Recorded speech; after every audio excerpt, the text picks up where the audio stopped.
Hello everyone समस्त को मुझे शिक्षक हेबी यूट्यूब चैनल दे बहुत बहुत स्वागत एवं अभिनंदन। आशा करुँच आपने समस्ते भलरे अछंती। तो आज रही आपण सोशल स्टडीज मॉक टेस्ट 19 रे बच्छा बच्छा इंपोर्टेंट प्रश्न सबू जहाँकि आपणकर ओटीटी एग्जाम बहुत ही हेल्पफुल रहिबो। तो जो मैंने चैनल रे प्रथम थर विजिट करछंती सेमाने चैनल टी सब्सक्राइब करिकी बेल आइकन को प्रेस करदेवे जहाँ फल आग को आसुवा प्रत्येक वीडियो नोटिफिकेशन सर्वप्रथमे आपको पाखक पहुँचो। आउ आपण मैंने प्रत्येक वीडियो ऑप्शन कौन चूज कर कमेंट लिखिदेवे और शेष में आपणकर आउट ऑफ 10 केते मार्क रखुंती कमेंट लिखि जनइबे। ठीक अच्छे तो चलतु आउ डे नक क्लास टी आरंभ करिया। देखो पिले प्रथम प्रश्न जगतीकरण उदारीकरण और घरोईकरण आदि विभिन्न सूचना क्यों विषय अध्ययन कले जना पड़ी थाए। जगतीकरण उदारीकरण और घरोईकरण आदि विभिन्न सूचना क्यों विषय अध्ययन कले जना पड़ी थाए। ऑप्शन ए इतिहास, ऑप्शन बी भूगोल, ऑप्शन सी अर्थशास्त्र, ऑप्शन डी राजनीति विज्ञान। कौन राइट आंसर पिले? ऑप्शन सी अर्थशास्त्र है। ऑप्शन सी जो राइट आंसर। अर्थशास्त्र अध्ययन कले जगतीकरण उदारीकरण और घरोईकरण आदि विभिन्न सूचना जना पड़ी थाए। ठीक अच्छे नेक्स्ट क्वेश्चन नंबर 2 क्यों माने इंग्लैंड को मातृदेश और उपनिवेश गुड़ी को तार कन्या रूपे ग्रहण करुले। क्यों माने इंग्लैंड को मातृदेश और उपनिवेश गुड़ी को तार कन्या रूपे ग्रहण करुले। ऑप्शन ए रूसिया, ऑप्शन बी अमेरिकीय, ऑप्शन सी फरासी, ऑप्शन डी इंग्रेज। कौन राइट आंसर पिले? ऑप्शन डी इंग्रेज है। ऑप्शन डी है right answer.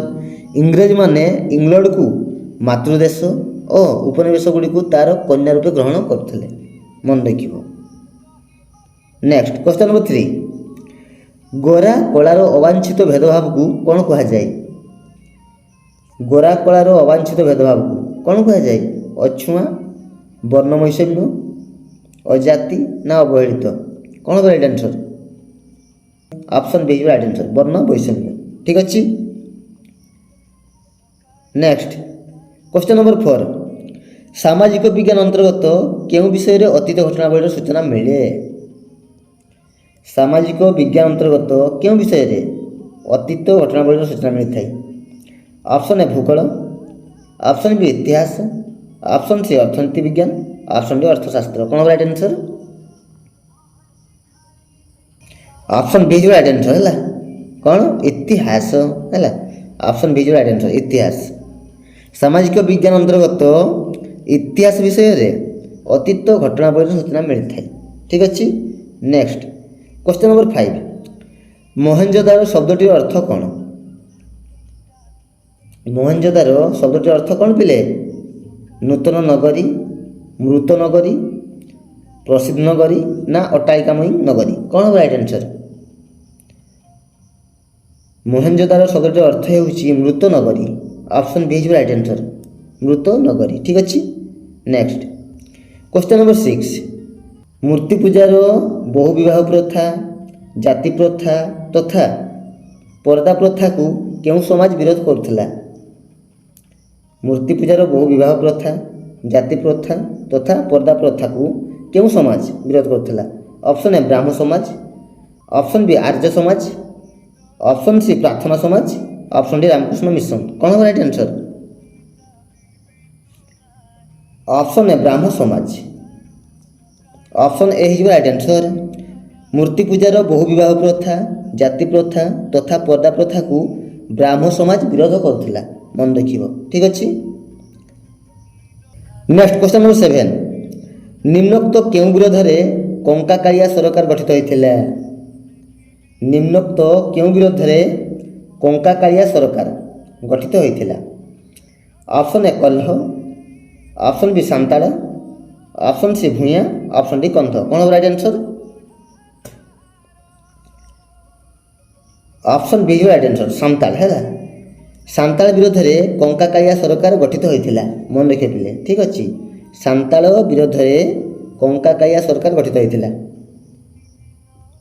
Next question number 8, କଂଗ୍ରେସର କେଉଁ ଗୋଷ୍ଠୀ ଅନୁରୋଧ, ପ୍ରାର୍ଥନା ଓ ଅନୁନୟ ପଦ୍ଧତିକୁ ତୀବ୍ର ବିରୋଧ କରିଥିଲେ? କଂଗ୍ରେସର କେଉଁ ଗୋଷ୍ଠୀ ଅନୁରୋଧ, ପ୍ରାର୍ଥନା ଓ ଅନୁନୟ ପଦ୍ଧତିକୁ ତୀବ୍ର ବିରୋଧ କରିଥିଲେ? ଅପସନ୍ ଏ ଯୁବ ଗୋଷ୍ଠୀ, ଅପସନ୍ ବି ନରମପନ୍ଥୀ, ଅପସନ୍ ସି ଚରମପନ୍ଥୀ, ଅପସନ୍ ଡି ସଂଖ୍ୟାଲଘୁ ଗୋଷ୍ଠୀ। କ'ଣ ହେବ ରାଇଟ୍ ଆନ୍ସର୍ ପିଲେ? ଅପସନ୍ ସି ଚରମପନ୍ଥୀ। ଅପସନ୍ ସି ଯିବ ରାଇଟ୍ ଆନ୍ସର୍। କଂଗ୍ରେସର ଚରମପନ୍ଥୀ ଗୋଷ୍ଠୀ ଅନୁରୋଧ, ପ୍ରାର୍ଥନା ଓ ଅନୁନୟ ପଦ୍ଧତିକୁ ତୀବ୍ର ବିରୋଧ କରିଥିଲେ। ଠିକ୍ ଅଛି। ନେକ୍ସଟ କ୍ୱେଶ୍ଚନ୍ ନମ୍ବର 9, ବିଭିନ୍ନ ସାଂସ୍କୃତିକ ସମନ୍ୱୟ ଯୋଗୁଁ ଭାରତୀୟ ସଂସ୍କୃତି ସମୃଦ୍ଧିମନ୍ତ ହୋଇଛି, ଏହା କେଉଁ ବିଷୟ ଅଧ୍ୟୟନ କଲେ ଜଣାପଡ଼େ? ବିଭିନ୍ନ ସାଂସ୍କୃତିକ ସମନ୍ୱୟ ଯୋଗୁଁ ଭାରତୀୟ ସଂସ୍କୃତି ସମୃଦ୍ଧିମନ୍ତ ହୋଇଛି, ଏହା କେଉଁ ବିଷୟ ଅଧ୍ୟୟନ କଲେ ଜଣାପଡ଼େ? ଅପସନ୍ ଏ ରାଜନୀତି ବିଜ୍ଞାନ, ଅପସନ୍ ବି ଭୂଗୋଳ, ଅପସନ୍ ସି ଇତିହାସ, ଅପସନ୍ ଡି ଅର୍ଥଶାସ୍ତ୍ର। କ'ଣ ହେବ ରାଇଟ୍ ଆନ୍ସର୍ ପିଲେ?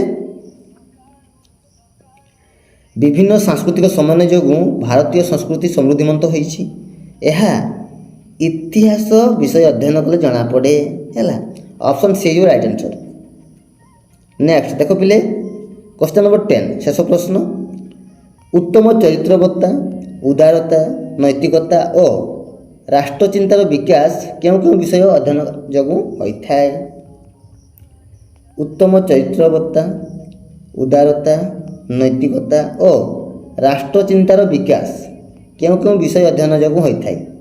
ଅପସନ୍ ଏ ଗଣିତ ଓ ବିଜ୍ଞାନ, ଅପସନ୍ ବି ଭୂଗୋଳ ଓ ଇଂରାଜୀ, ଅପସନ୍ ସି ଇତିହାସ ଓ ରାଜନୀତି ବିଜ୍ଞାନ, ଅପସନ୍ ଡି ଗଣିତ ଓ ସାହିତ୍ୟ। କ'ଣ ହେବ ରାଇଟ୍ ଆନ୍ସର୍ ପିଲେ? ଅପସନ୍ ସି ଇତିହାସ ଓ ରାଜନୀତି ବିଜ୍ଞାନ। ହେଲା, ଇତିହାସ ଓ ରାଜନୀତି ବିଜ୍ଞାନ ବିଷୟ ଅଧ୍ୟୟନ ଯୋଗୁଁ ଉତ୍ତମ ଚରିତ୍ରବତ୍ତା, ଉଦାରତା, ନୈତିକତା ଓ ରାଷ୍ଟ୍ରଚିନ୍ତାର ବିକାଶ ହୋଇଥାଏ। ଠିକ୍ ଅଛି। ନେକ୍ସଟ ଦେଖ ପିଲେ, ଆପଣଙ୍କ ପାଇଁ ରହିଲା କମେଣ୍ଟ ୱାର୍କ। ପ୍ରଶ୍ନଟି ହେଉଛି ଶିକ୍ଷାଦାନ ଓ ଶିକ୍ଷଣର କେନ୍ଦ୍ରବିନ୍ଦୁ ହେଉଛି ଡ୍ୟାସ୍। ଶିକ୍ଷାଦାନ ଓ ଶିକ୍ଷଣର କେନ୍ଦ୍ରବିନ୍ଦୁ ହେଉଛି କ'ଣ ପିଲେ? ତ ଏ ପ୍ରଶ୍ନର ସଠିକ୍ ଆନ୍ସର୍ କ'ଣ ହେବ ତାହା ଆପଣମାନେ କମେଣ୍ଟ ସେକ୍ସନରେ ନିଶ୍ଚିତ ରୂପେ ଲେଖି ଜଣାଇବେ। ଆଉ ଆପଣଙ୍କର ଆଉଟ୍ ଅଫ୍ 10 କେତେ ମାର୍କ ରଖିଛନ୍ତି ତାହା ମଧ୍ୟ କମେଣ୍ଟରେ ଜଣାଇବେ। ଠିକ୍ ଅଛି। ତ ଭିଡ଼ିଓ ଯଦି ଭଲ ଲାଗିଥାଏ ତେବେ ଲାଇକ୍ କରିଦେବେ ଏବଂ ନିଜର ସାଙ୍ଗସାଥିମାନଙ୍କୁ ସେୟାର ମଧ୍ୟ କରିଦେବେ। ଠିକ୍ ଅଛି। ତ ଆଉ ଗୋଟେ ନୂଆ ଭିଡ଼ିଓ ଦେଖାହେବା। ସେ ପର୍ଯ୍ୟନ୍ତ ରହୁଛି। ଧନ୍ୟବାଦ। ଜୟ ଜଗନ୍ନାଥ।